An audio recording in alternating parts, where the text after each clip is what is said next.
The best thing about working in TTR is the people around you. There's loads of people here to support you. There's long-standing members of society and also partners who work closely with us. Thank you, Christine. I'm Mike Marshall, Head of Transformation for Application Assurance. One of the projects that I will talk about is Transform Replacement, a great opportunity for us to revolutionise the way that 14,000 of our colleagues can interact with the customer. It's really the launch pin of starting that journey and allowing the business to develop what it wants to do with it for the future. Mike, thank you, and thank you, Christine, and thanks for inviting us today. So Mark Payden, Head of Transformation in Technology Transformation Resilience, covering really the simplification portfolio or sub-portfolio of TTR, which covers, amongst other things, all the elements in the Enterprise Command Centre, which is service visualisation, application performance monitoring, some projects that have been running over a number of years, digital banking resilience, and just in the final stages of test environment execution. But the really big one that we've got running in this year is the Unisys Heritage Simplification Enterprise Payments Platform.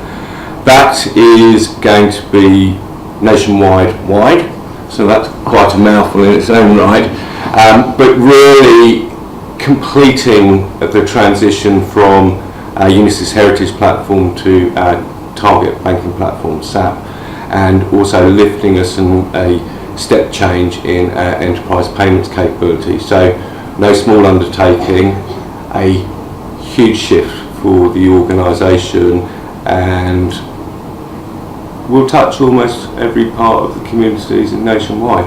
So that's just this year and a number of years beyond, so a huge undertaking. Thank you. How would you describe the value you get from the BA team in this portfolio? Well, I'll take that question first off, Christine. I think that one thing that we've really benefited from, certainly within the Unisys Heritage Simplification Programme, is the last 8 months has been a significant mobilisation journey, and the value that we've got a huge amount of business analysis resource, which it's been necessary for us to work in partnership with that community across the programme to get clarity on how we sequence changes for the benefit of our members and our society, because it's not about the technology, it's about the journey that we go on, and this is really where the coexistence of that business analysis mindset, i.e. understanding it from a customer's perspective, a member's perspective, to ensure that we can integrate change quickly, swiftly, and as painlessly through the organisation as we grow. It's not just in Unisys Heritage Simplification we work like that. I know within AAP and across all of TTR we really work in concert and tandem with the community. Mike, I don't know whether you've got anything to... Yeah, I think that's absolutely right, Mark. One of the key things for me is dispelling some old myths of what this portfolio does. So in previous years we would have been a very much keep the lights on, lift and shift maintenance type portfolio. That's changed massively over the last 3 to 4 years, and for me the integral skill set of the business analyst practice is absolutely key to that. Therefore, we've made sure that's a key part of our community. We involve the business analysts in everything we do.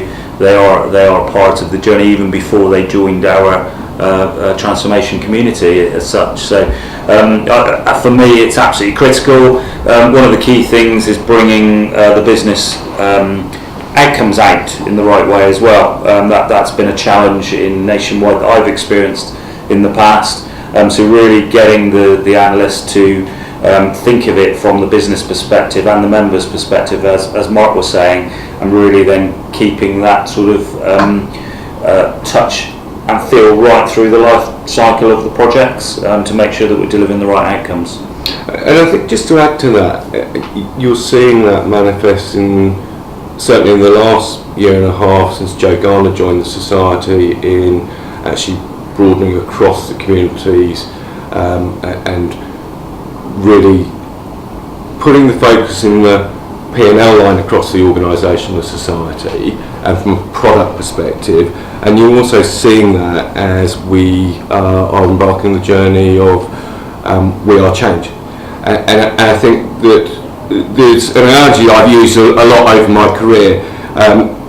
A project manager, the project lead who's delivering a good project manager, a good program manager, a good delivery person will put a square peg in a round hole. I think the mix is when you have the business from the customer and the customer's viewpoint, the customer's voice, the business's voice represented on an equal footing with that delivery piece. You actually get round pegs into round holes, hexagonal pegs into hexagonal holes, and the right holes filled for the organisation to achieve the right goal. And that's really where the value is working in tandem and concert. And I think you're seeing that manifest itself in the way that we are change.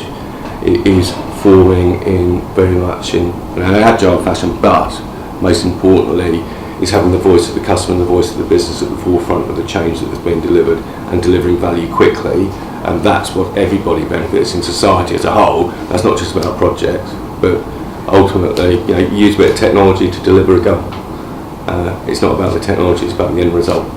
I think that's really the value that I see, and I've seen that throughout my career and certainly within Nationwide, where the business analysis capability really helps drive that home.